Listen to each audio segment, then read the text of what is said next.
Uma boa noite a todos. É muito bom poder estar aqui com vocês. Nós estamos iniciando hoje as quartas-feiras de adoração em família. E eu fiquei muito feliz de ver aqui, as famílias participando, momento de louvor, mensagem musical, que gostoso. Deus seja louvado por isso. E eu observei aqui que no slogan ali da nosso descanso de tela, diz que aqui nesta igreja ela é uma família que acolhe. Olha que bonito, Isso é muito bom. E que a gente possa realmente ter isso em mente, acolher, é um desafio. Tá? Bom, deixa eu me apresentar um pouquinho aqui para vocês. Nós estamos chegando na APV, chegando modo de dizer, Eu já estou trabalhando aqui desde novembro do ano passado, e praticamente o ministério todo eu trabalhei ali na Associação Paulista Sudoeste. Antes dela se tornar Sudoeste, ela era a Associação Paulista Central, sede em Campinas, pegava todo aquele interior ali do estado de São Paulo. Depois foi dividida e então a sede em Sorocaba se tornou a Associação Paulista Sudoeste. Eu estive trabalhando naquela região toda ali por 20 anos como pastor distrital, cuidando de igrejas. O pastor distrital cuida de pelo menos 3 ou 4 igrejas e algumas outras geografias, às vezes mais até. Hoje mesmo estava conversando com o irmão Sérgio Lino, que trabalha comigo ali na associação, e ele veio de um contexto missionário na África, onde um pastor lá cuida de 35 igrejas. Então depende muito do contexto. Mas ali onde eu estava, a média era de um pastor para cada 4 a 7 igrejas. Apesar do meu primeiro discípulo foram 10 igrejas, mas tudo bem, não é a realidade aqui da nossa região. Bom, e então, trabalhei ali na associação como pastor distrital, depois tive a oportunidade de trabalhar 1 ano e meio com mordomia, depois família e, por fim, como ministerial. E hoje tenho aqui o privilégio de poder trabalhar aqui na associação como secretário, comunicação e liberdade religiosa. Então, esse é um desafio novo, estou aprendendo cada dia, mas eu creio que o maior aprendizado é conhecer novas pessoas. Às vezes a gente fica com receio de sair dali onde você está arraigado por tanto tempo, mas quando a gente sai, conhece novas pessoas, novas realidades, é uma bênção. Eu fico imaginando o céu, quando a gente encontrar com pessoas de toda a história do mundo, e a gente vai poder, então, se relacionar com eles como uma grande família. E por que não começar aqui, como uma família que acolhe, tá certo? Bom, só mais um recadinho, então, antes de entrarmos aqui no estúdio de hoje. Eu só não falei da minha família, acho que é importante falar também. Eu sou casado com a professora Cristine, ela é formada em biologia, mas hoje está trabalhando como coordenadora do nosso colégio de Jacareí. Desculpa, São José dos Campos. Eu estou em Jacareí. Desculpa, professor. Recebe também, Mas ela está em São José dos Campos, como coordenadora ali. Tem uma filha, a mais velha, chama Isabela, tem 21 anos de idade, está cursando psicologia no UNASP, Engenheiro Coelho. E tem um menino, o Guilherme, que tem 16 anos e está fazendo o primeiro ano do ensino médio. Tá certo? Bom, essa é a nossa família. Estamos casados há 23 anos. Ficou fácil a conta, porque a gente casou no ano 2000.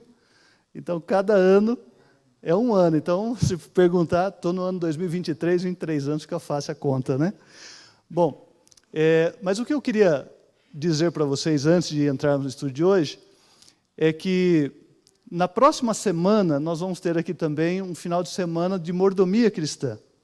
O que é isso? Nada mais é do que a mordomia, ela estuda tudo aquilo que Deus nos dá e que nós devemos usar com sabedoria para honrar o seu nome. Isso chamamos de mordomo, aquele que cuida de algo que não é dele. Então, na próxima sexta, sábado e domingo, vamos estar juntos aqui estudando o tema da verdadeira riqueza. E vocês estão convidados aí para estar conosco, nos acompanhando aqui também. Tá bom? Eu quero convidá-lo, então, a abrir sua Bíblia no Evangelho de Mateus. Como já foi falado aqui para você, nós vamos ter 8 quarta-feiras especiais com temas de família, né? E o tema de hoje é o que dá início a esse estudo, né? O tesouro escondido seria o tema do estudo de hoje, tá? E nós vamos ver, então, se conseguimos extrair da Bíblia algum tesouro escondido. A série de 8 estudos está baseada no livro Parábola de Jesus, que é um livro escrito por Ellen White, onde faz comentários sobre as parábolas que Jesus contou. Você se lembra que uma parábola nada mais é do que a forma que Jesus usava para ensinar verdades profundas. E no caso da parábola de hoje, ela está num contexto de ensinar verdades sobre o reino de Deus. Atitudes que eu e você podemos ter para ser um cidadão do reino dos céus. E depois, nós vamos então ver que lição, que tesouro podemos tirar hoje da sua palavra. Vamos ver então Mateus capítulo 13 e o verso 44. Mateus capítulo 13, verso 44. Antes de lermos esse texto, eu quero só convidá-lo então a uma breve oração, rogando que o Espírito Santo nos ilumine, né, no estudo da palavra de hoje, né? Querido bom Deus, mais uma vez obrigado por teu amor por nós. Abrimos agora a tua palavra, queremos estudar juntos. Nos ilumine e rogamos em nome de Jesus. Amém, Pai. Diz o texto: o reino dos céus é semelhante a um tesouro oculto no campo, o qual certo homem, tendo-o achado, escondeu. E transbordante de alegria, vai, vende tudo o que tem e compra aquele campo. Então veja, uma parábola que está num verso da Bíblia. É isso aí, a parábola, né? A parábola, como diz aqui o título da minha Bíblia, a parábola do tesouro escondido.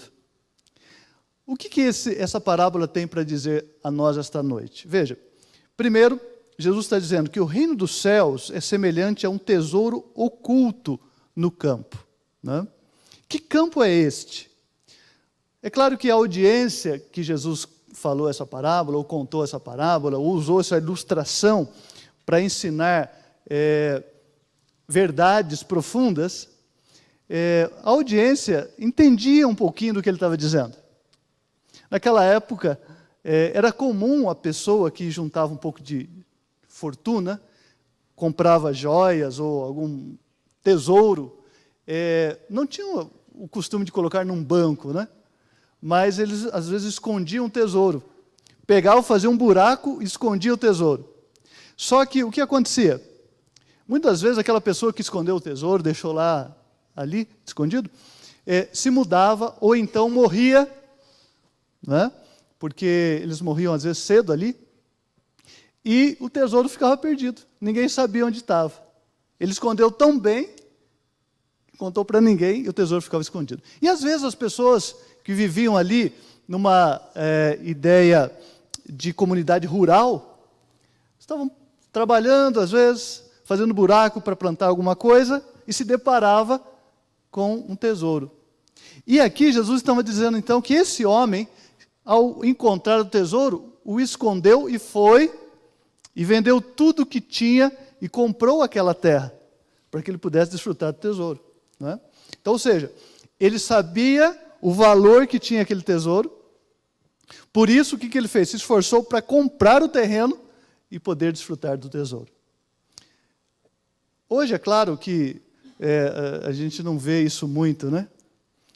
No Brasil, o tesouro escondido talvez fosse trabalhar nas minas, né, de ouro.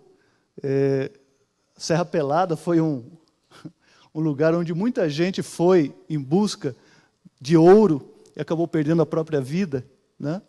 Mas talvez no nosso contexto isso seja muito difícil encontrar. Mas, na verdade, Jesus, ao falar isso, as pessoas poderiam, quem sabe, até dizer: não, é verdade, alguém encontrou um tesouro escondido.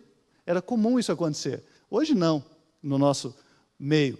Mas ao final do tema de hoje, eu quero apresentar como uma pessoa pode, de fato, fazer isso que está escrito na parábola, qual o significado do que nós podemos extrair do texto de hoje. Como que uma pessoa, no tempo contemporâneo, pode fazer a mesma coisa daquele homem, mas não procurando um tesouro que vai passar, mas um tesouro eterno. Porque a aplicação que o livro Parábola de Jesus traz a respeito disso é a seguinte: diz assim que o tesouro foi oculto no campo. Que campo é esse? Veja, então a aplicação que o livro traz do campo diz que o campo é a palavra de Deus, né? O campo é a Bíblia, tá certo? Neste campo existem tesouros. E que tesouro seria esse? A aplicação também feita no livro Parábola de Jesus, que é a base do nosso estudo, o tesouro seria o Evangelho, as boas novas, né? Então, a Bíblia seria esse campo onde o homem estava procurando e encontrou as boas novas da salvação. Em resumo, o que seria as boas novas, ou a boa nova de salvação? A boa nova é o seguinte: veja, o homem entendeu que o salário do pecado é a morte. Ele entendeu que, por pecar, ele morreria. E não a morte que todos vamos passar se Jesus não voltar até lá, mas a morte eterna. Esse era o castigo, né? Ou essa era a consequência, o salário do pecado. E então, qual é a boa nova? É que Cristo veio e morreu em nosso lugar. Se ele fez isso, ele tomou sobre si, né, a condenação do pecado, que era a morte eterna. E nos dá, então, a oportunidade de viver eternamente. Veja, diante de uma morte eterna, há também o quê? Uma vida eterna. O ser humano perdeu, ao pecar, a vida eterna. Jesus enfrentou a morte eterna para devolver ao ser humano a vida eterna, né? Então, esse contraste é chamado de boa nova. O Evangelho é o tesouro que está na palavra de Deus. Mas que tesouro que eu queria deixar para vocês esta noite, que tem a ver com a família, né? Porque, veja, a base do estudo desta noite é que a família deve procurar estudar a Bíblia. Porque é na Bíblia que a gente vai tirando, não é, os tesouros que estão escondidos ali. Então, esse é o pilar, né? Esse é o primeiro pilar das 8 noites. A palavra de Deus é o tesouro, ela é o campo, e nela, a palavra de Deus é o campo, e nela existem tesouros escondidos, né? E eu queria, então, compartilhar com você um desses tesouros escondidos. Podemos? Eu vou falar com vocês hoje sobre um texto que está aqui no livro de Gênesis, que é o livro do começo, dos primeiros, né, dos princípios. Gênesis, nós vamos encontrar aqui a história de uma família, que é a família de Jacó. Olha que interessante. Capítulo 37 de Gênesis começa ali a descrever a história de uma família, a família de Jacó. Olha o que diz o texto, capítulo 37, verso 2. Diz assim, olha: esta é a história de Jacó. Então, ou seja, a Bíblia vai, a partir daqui, contar para nós um pouquinho da história dessa família, de Jacó. Só que é intrigante quando você continua lendo o verso 2, que diz assim, olha: tendo José 17 anos, apacentava os rebanhos com seus irmãos. Sendo ainda jovem, acompanhava os filhos de Bila e os filhos de Zilpa, mulher de seu pai, e trazia más notícias deles a seu pai. Olha só. Parece interessante, porque a Bíblia começa dizendo assim, olha, esta é a história de quem? De Jacó. E na sequência, começa a contar a história de quem? José, né? E a partir dali, vai contar a história de José. É interessante isso. Claro, vai ter muita explicação teológica sobre esse assunto, para tentar explicar o porquê que aconteceu isso aqui. Mas o que eu queria trazer é uma aplicação mais homilética, né, do texto, que diz assim, para mim, como eu disse, que, na verdade, José, ele vai contar realmente a história da sua família, né? Através de José, nós vamos conhecer quem é Jacó e quem é a família de Jacó, né? Então, aqui está, de certa forma, descrito na Bíblia, aquele velho ditado que diz assim, tal pai, tal filho, né? Filho de peixe, peixinho é. Então, você vai observar aqui que a Bíblia acredita ou ensina que há algumas verdades, há algumas ensinamentos que passam de pai para filho. É a família, não é? Por exemplo, que característica que Jacó tinha que foi herdado de seu pai, por exemplo, que foi herdado de seu avô? Quem era o avô de Jacó, lembra? Era Abraão, né? Abraão, depois teve Isaac e Jacó. Que característica esses três personagens bíblicos tinham em comum? Vocês se lembram? Tinham coisas positivas, como a fé, por exemplo, não é? Mas tinham também dificuldades, desafios que eles trouxeram de forma hereditária. Quais eram? O engano e a mentira. Abraão, apesar de ser o pai dos que creem, quando ele desceu ao Egito, ele ficou com medo de matarem e mentiu, dizendo que Sara, né, era Sarai, depois se tornou Sara, era o quê? Irmã. Na verdade, era esposa, não é? Era meia irmã, mas era esposa. Exatamente, era uma meia mentira, a mentira inteira. Depois, Jacó não fez a mesma coisa? Desculpa, Isaac não fez a mesma coisa? Com Rebeca? Ele também combinou com ela que onde eles fossem, era para dizer que ela era irmã dele, né? E veja, e Jacó pegou isso que ele havia herdado e deu um upgrade. O que ele fez? Ele enganou o próprio pai, dizendo que era Esaú, quando na verdade era Jacó, né? Então veja, consequências que traz, que a gente recebe como herança às vezes da família. Por isso, o filho acaba contando a história do pai. Aí você olha para José. José, ele também estava indo na mesma direção quando Deus desviou o caminho de José de forma diferente. Por quê? O texto diz que José, ele era um tipo de dedo duro. Qualquer coisinha que os irmãos faziam de errado, ele ia lá e contava para o pai. E aquilo era ruim, os irmãos ficaram com inveja, com raiva. O pai também vai lá e dá um presente para José diferente de todos os outros.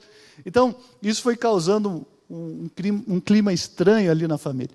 Até que José foi vendido como escravo pelos irmãos, mas Deus estava trabalhando através daquilo para tirar José, né, daquela influência forte hereditária da família, para ele ser depois o governador da terra do Egito. Mas veja, o próprio Cristo, ele cita aqui no Evangelho de João, e eu quero convidá-lo também a abrir sua Bíblia aqui no Evangelho de João, no capítulo 8, num diálogo que Jesus está tendo aqui com os líderes religiosos da sua época, ele também fala a respeito desse poder que a família tem sobre cada um de nós, a hereditariedade.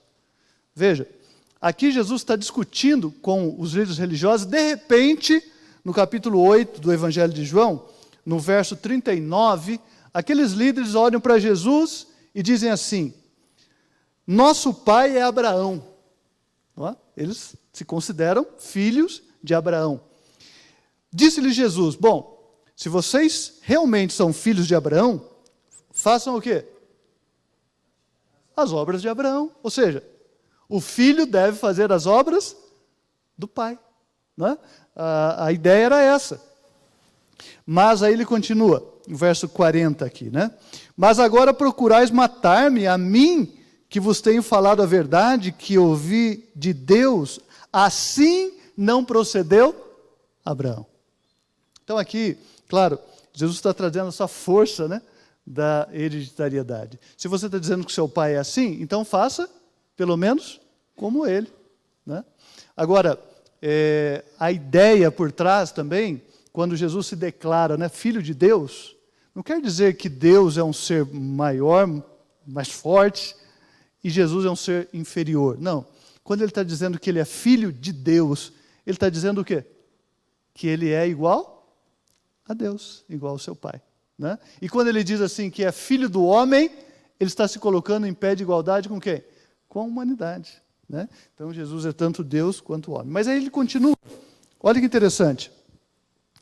Vós, o verso 41, vós fazeis as obras de vosso Pai. Olha só, Jesus está dizendo que eles faziam a obra do pai deles, não de Abraão, porque Abraão não iria querer matá-lo. E aí disse eles disseram para Jesus, nós não somos bastardos.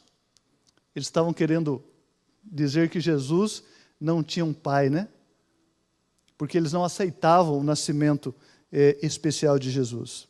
Nós temos um pai que é Deus. O verso 42, replicou-lhe Jesus, se Deus fosse de fato vosso pai, certamente havíeis de amar, porque eu vim de Deus e aqui estou. E aí vamos ao verso 44, que diz assim, vós sois de quem? Do diabo, que é vosso pai, e quereis satisfazer-lhes os desejos. Ele, Satanás, foi homicida desde o princípio, e jamais se firmou na verdade, porque nele não há verdade. Quando ele profere mentira, fala do que lhe é próprio, porque é mentiroso e pai da mentira. Então, olha que desafio aqui que Jesus está colocando. Vocês estão dizendo, ele falou com os líderes da época, vocês estão dizendo que Deus é o pai de vocês. Mas as suas obras, o seu comportamento, a maneira como você vive, está demonstrando que Deus não é o pai de vocês. Quem é o pai de vocês? Ele disse, é o diabo. Por quê? Porque a maneira deles procederem estava mais próximo, parecido com a maneira de proceder de Satanás, do que com a maneira de proceder de Deus. Olha que desafio, né? Mas veja, ao olharmos então para a Bíblia e encontrarmos esse tesouro do poder da hereditariedade, você pode dizer assim, pastor, mas e agora? O que eu faço diante desse desafio tão grande que é o poder da hereditariedade? Veja, no livro Ciência do Bom Viver, há uma declaração aqui que me chama a atenção, quando fala desse poder, dessa força que nós herdamos, né? Às vezes da família, aí você pratica alguma coisa e fala, nossa, por que eu estou fazendo isso? Às vezes você aprendeu sem querer, né? Com seus familiares. Mas e agora, o que eu faço? Alguns dizem assim, meu pai era assim, meu avô era assim, eu sou assim, e vou morrer assim. Veja, o tesouro que eu queria compartilhar com você hoje é que a gente não precisa dizer isso. Há poder reservado para nós para vencer, inclusive, a força da hereditariedade. E isso que está aqui no livro Ciência do Bom Viver, na página 64, que diz assim, olha, Deus não nos deixou lutar com o mal em nossa própria limitada força. Sejam quais forem nossas tendências herdadas, que a gente herdou da nossa família, ou cultivadas, aquelas que a gente decidiu fazer, e se tornou um vício para o erro, podemos vencer mediante o poder que Ele nos está disposto a comunicar. Amém? Então veja, apesar de a Bíblia inclusive mostrar a força, o poder que tem a hereditariedade, a família, sobre o ser humano, sobre cada um de nós, a gente herda algumas coisas, vem com a gente faz sem perceber, né?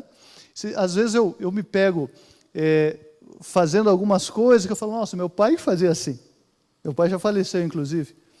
Mas a gente acabou pegando isso sem querer, né? A hora que você vê, você está fazendo. Mas as boas novas de hoje, né? O evangelho de hoje, o tesouro de hoje é o seguinte, nós não precisamos lutar sozinhos contra esses poderes. É claro que às vezes a força é tão grande da hereditariedade ou dos hábitos cultivados que você não consegue desvencilhar dele sozinho. Às vezes a gente precisa da ajuda de alguém, né? Às vezes a gente vai precisar de um apoio psicológico, mas a certeza é que do céu tem poder também para você, né? Do céu há poder para você. Nós não precisamos ficar lutando sozinho com a nossa fraca e limitada força. Um poder ilimitado está disponível para cada um de nós, né? Bom, e agora como que Deus faz isso? Claro, Ele faz isso nos colocando às vezes em situações que vão nos ajudar a crescer na caminhada cristã, não é? Por exemplo, se você vem de uma família que não tem muita paciência, provavelmente você vai ser impaciente também. Você aprendeu isso, viu ali na convivência. Eu fui pastor de uma família que, entre eles tinham uma maneira de tratar um ao outro que não era muito comum, com palavras duras, sabe? E eles traziam isso para a igreja. Chegava na igreja e queria também tratar os outros como? Da mesma forma, de forma dura, ríspida. Para eles era normal, não estava acontecendo nada, estava certo. Mas para quem não estava no convívio deles, achava aquilo o quê? Muito grosseiro, muito difícil, muito rude.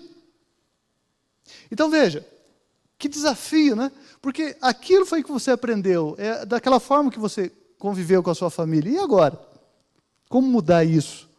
Então você pode pedir a Deus, Senhor, me dê bondade, me dê paciência.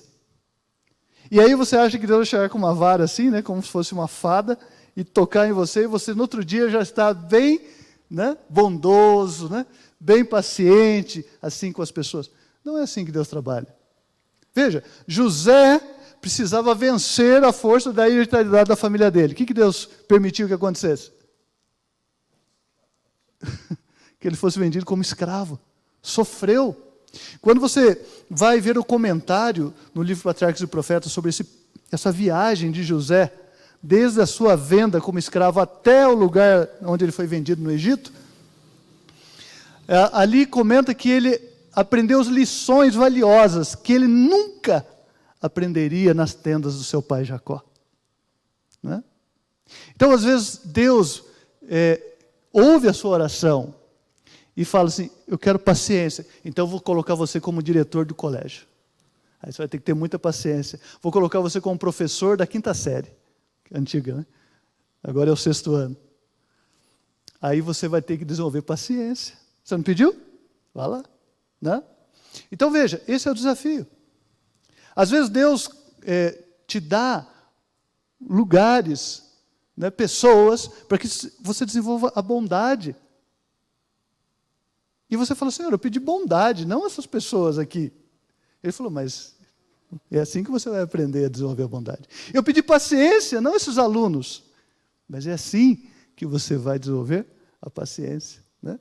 Deus te dá meios para você desenvolver aquilo que você precisa. Sabe? Eu costumo dizer assim, que Deus permitiu que eu me tornasse um pastor para me salvar. Não é?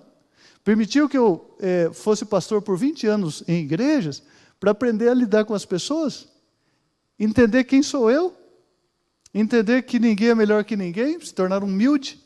Né? Então Deus tem os seus meios de trabalhar nisso. Nós vamos falar um pouquinho mais sobre isso quando eu estiver pregando aqui no próximo final de semana a respeito da mordomia cristã. A gente vai comentar um pouquinho mais sobre isso. Né? Mas veja, no livro Educação, na página 15, ou na página 151, desculpa, há uma citação aqui que eu acho muito interessante. Diz assim, olha, que todos os que neste mundo prestam verdadeiro serviço a Deus e ao homem, recebem um preparo prévio na escola das aflições. Então, queridos, às vezes Deus permite que sejamos, passemos por tribulações, aflições nesta vida, para nos ajudar a vencer algumas coisas que precisamos. Às vezes a gente não entende naquele momento. Quem que gosta de passar por problema? Ninguém. Mas depois, quem sabe, lá na frente, você vai dizer, puxa vida, que benção, que benção. Por exemplo, quando eu me formei mesmo, isso foi lá em 1999, já faz um tempinho já, né? Quando eu me formei aqui no Engenheiro Coelho em 99, Eu achava que já estava pronto para ser pastor de uma igreja. Mas a gente acha, né? Mas Deus sabe a realidade. E então, naquela época, nós estávamos passando por um momento em que a igreja não tinha muitas condições de ficar chamando todos os formandos que se formavam ali no curso de teologia, né?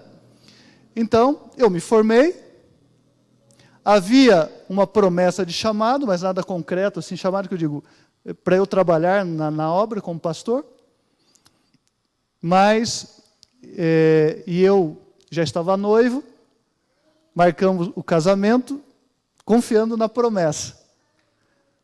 Só que, no dia da minha formatura, eu recebi a notícia de que a promessa não se cumpriria.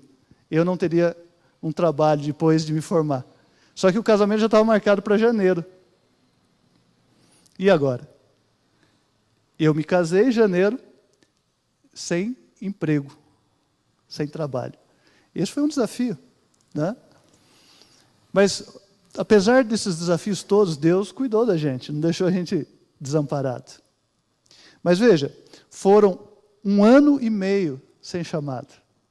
Eu fui trabalhar como obreiro bíblico para uma igreja local nossa.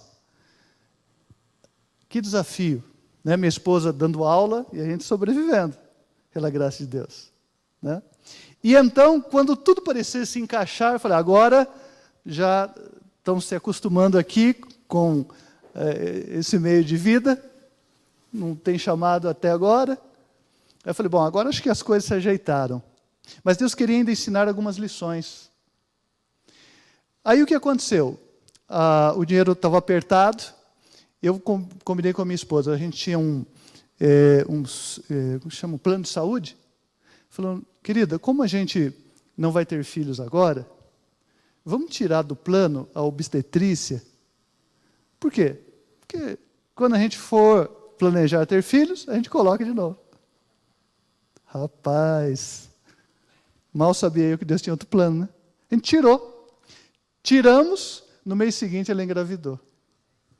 Aí eu falei, caramba. Quando eu soube da gravidez da minha esposa, foi um misto de alegria, porque a gente queria ter filhos, né? E por outro lado, de desespero. E agora? Não tinha mais o plano de saúde para cuidar da minha esposa, né? O salário que a gente ganhava era pouco para poder sustentar um filho. Para sustentar a gente já estava difícil, agora um filho. E eu me lembro que eu sentei na sala e não sabia se chorava ou se ficava feliz. Mas eu passei uma noite brigando com Deus. Falei, Senhor, não era esse o nosso plano. Mas você sabe que em todas essas coisas, Deus foi me ensinando, de certa forma, a aprender a confiar nele. Que desafio. E eu falei, e agora? O que eu vou fazer? A noite inteira falando com Deus. Senhor, e agora? E chorava, e falava, e agora? É que Deus, que conhece o fim desde o princípio, Ele já sabia o que ia acontecer. Uma semana depois veio o chamado, né? E naquela época ainda, quando você começava a trabalhar na obra, tinha um plano, que era o PROASA, sem carência. Hoje ainda temos carência, mas na época não tinha. E aí então, Deus, que já conhece todas as coisas, falou, filho, eu tenho um plano melhor para você, mas você precisa passar por essa escola, para você aprender a depender de mim. Hoje, olhando para trás, eu fico agradecido por Deus ter me ajudado a passar aquele momento. Mas no dia não foi fácil. Então, por isso que eu digo, às vezes a gente, como família, enfrenta dificuldades. Quais são as dificuldades que a família enfrenta? De relacionamento, não é? Porque você vem de uma escola e a sua esposa vem de outra, né? Um gosta de dormir com a luz acesa e o outro com a luz apagada. E aí, como é que faz? Né? Então, são desafios de relacionamento. Aí vem também o desafio financeiro. Antes você tinha o seu dinheiro, sua esposa tinha o dinheiro dela. Agora o seu dinheiro é dela, né? E você tem que conviver com isso. Orçamento familiar são desafios que a gente enfrenta, né? E depois vem aqueles que decidem, né, ter filhos, vem os filhos e vão mudando as coisas. Mas lembre-se disso, Deus está preparando você para ir para o céu. Ele quer levar você, eu, sua família, né? Então, a gente precisa acreditar nisso que acabamos de ler, que todos os que neste mundo prestam verdadeiro serviço a Deus e ao homem, recebem um preparo prévio na escola das aflições. E eu quero concluir aqui a nossa meditação de hoje, esse primeiro tema, né, da série de 8, que é o tema O Tesouro Escondido, compartilhando com vocês uma história que eu vou omitir alguns nomes e lugares, porque por segurança das pessoas, né? Como secretário na associação, eu sou também responsável pelo Serviço Voluntário Adventista, que é uma área da igreja que cuida das pessoas que querem fazer missão transcultural, né? Então, por exemplo, esse ano nós estamos enviando para a janela 1040, para o Líbano, para ser mais exato, uma professora do Jefferson, né? Uma professora de inglês sua está indo para lá, né? A Marta, né? A Marta está indo para lá. Ela sentiu no coração o desejo de fazer essa missão. Então, veja, e nós temos uma escola de missão. Todo ano a gente faz a escola de missão. O ano que vem temos de novo. A gente já está recrutando pessoas para serem professores nossos da escola de missão. Mas veja, numa dessas aulas da escola de missão, um pastor nosso, que foi missionário naquela janela 1040, que é um desafio ali para a pregação do Evangelho, né? Ele ficou lá por 5 anos. E é um desafio, porque lá é proibido falar de Jesus. Você pode até ter a igreja, mas a igreja é para quem já é. Se você é adventista, nasceu adventista, seu filho vai ser adventista, e ninguém vai virar adventista. Porque quem nasce muçulmano vai morrer muçulmano, não pode mudar de religião. Agora, olha o que aconteceu. Uma esposa, eu não vou citar nome aqui, mas que morava lá naquela região, ela, ao querer aprender o inglês, começou a procurar canais ali que falassem o inglês. Eu queria aprender o inglês. Esse era o desafio daquela mulher. E, de repente, ao passar dos canais, ela encontrou um canal da Igreja Adventista, a Hope Channel, que é a Novo Tempo de fala inglesa. E ela começou a assistir a Hope Channel, aprendendo o inglês, mas, ao mesmo tempo, aprendendo de tesouros encontrados no campo, que é a palavra de Deus. Ela começou a aprender de Jesus, sobre perdão, que é difícil para eles entenderem, porque como eles só têm um Deus único, que é Alá, né? Então, a ideia de perdão é complicado, de amor é complicado. A ideia de juízo, justiça e repreensão, disciplina é mais fácil. A ideia de perdão, amor é mais difícil para eles. Por quê? Porque só pode existir amor num Deus que é trino. Porque para amar eu preciso conviver. Por isso que Deus é amor, porque Ele é trino. Desde a eternidade, Ele é Pai, Filho e Espírito Santo, né? Mas não é o tema de hoje, só para você entender o desafio. E ela começou a entender sobre isso, e aí então decidiu conhecer a igreja da Hope Channel. E encontrou a igreja adventista. Começou a frequentar lá, de forma meio velada, mas ia na igreja. O marido descobriu.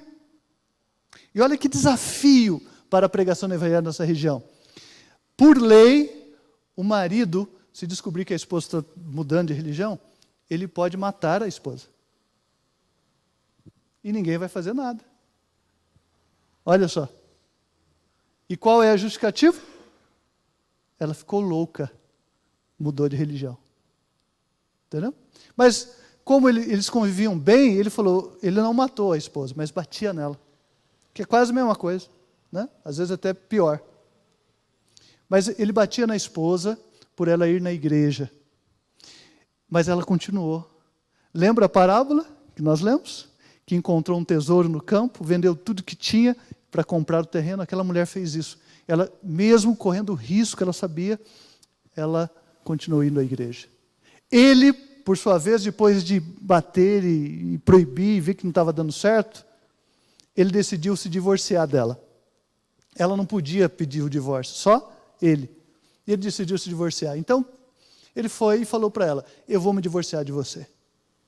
Porque para uma divorciada naquela região é terrível também, é quase uma morte. Então, ele quis fazer isso com ela. Mas ela ficou feliz, que ela imaginou, agora eu vou poder ir para a igreja sem apanhar. E ele, vendo a felicidade dela, o que ele fez? Falou, mas os filhos vão ficar comigo. Sabe, ele queria judiar daquela esposa, daquela mulher. E ela foi para a justiça, para reclamar os filhos. Bom, estava na justiça, correndo o processo, o marido viu que ia perder as crianças para a mãe, porque é muito forte o vínculo da mãe com os filhos ali.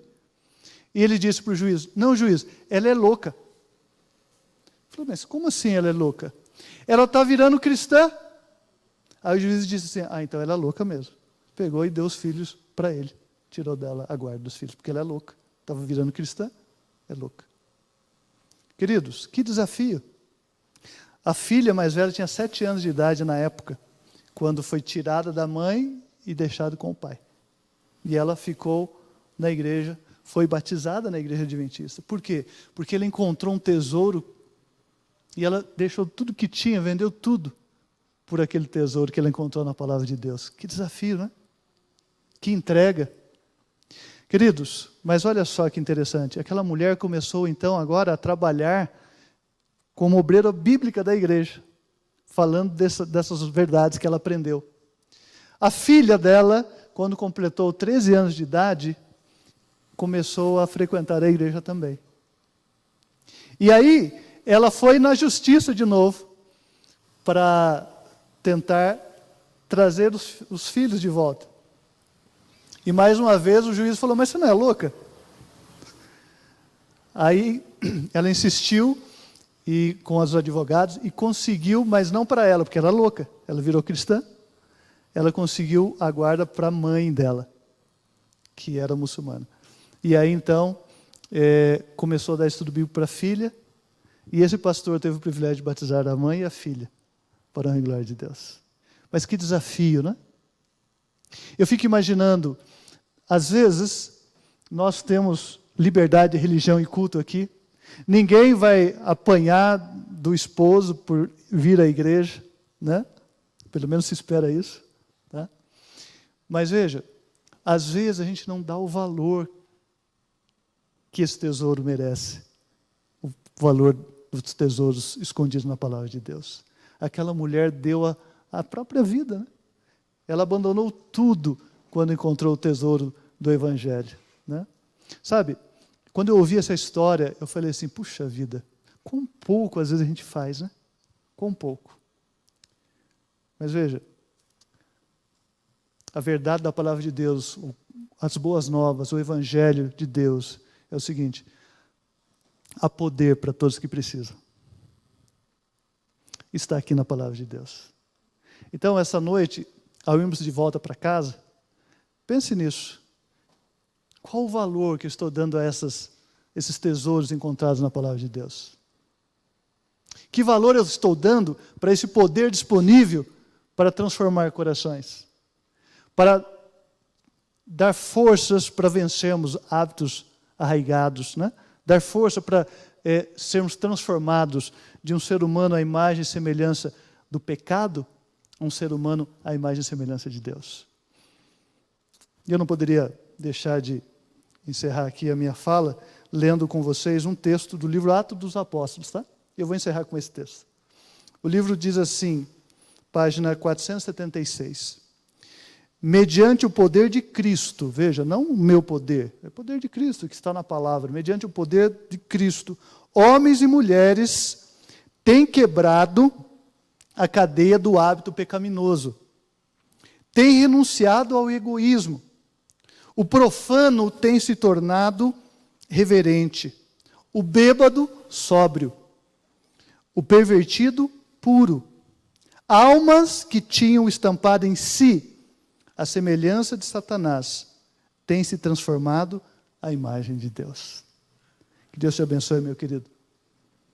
Que nós possamos, pelo poder que Deus nos dá, sairmos daqui hoje transformados à imagem e semelhança de Deus. Vamos orar?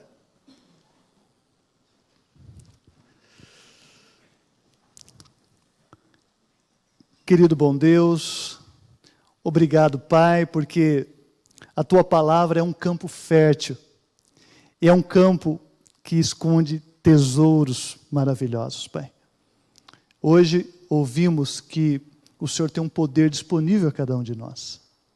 O Senhor quer nos transformar a sua imagem e semelhança, a tua imagem e semelhança. Pai, nos ajude, por favor. Somos fracos e pecadores, mas sabemos que em Ti podemos ser mais que vencedores, Pai. Por isso, abençoe cada um que aqui está. Que saia daqui com essa certeza, com essa esperança, com essa fé, com essa confiança de que em Ti somos vencedores, Pai. Abençoe esta igreja, abençoe as quartas-feiras que teremos sobre temas de família, e que a base de todos esses temas seja a Tua palavra e o poder que vem de Ti. Dá-nos a Tua paz, nos despeça na segurança dos Seus santos anjos e na bênção do Teu santo e bom Espírito, é o que rogamos em nome de Jesus. Amém.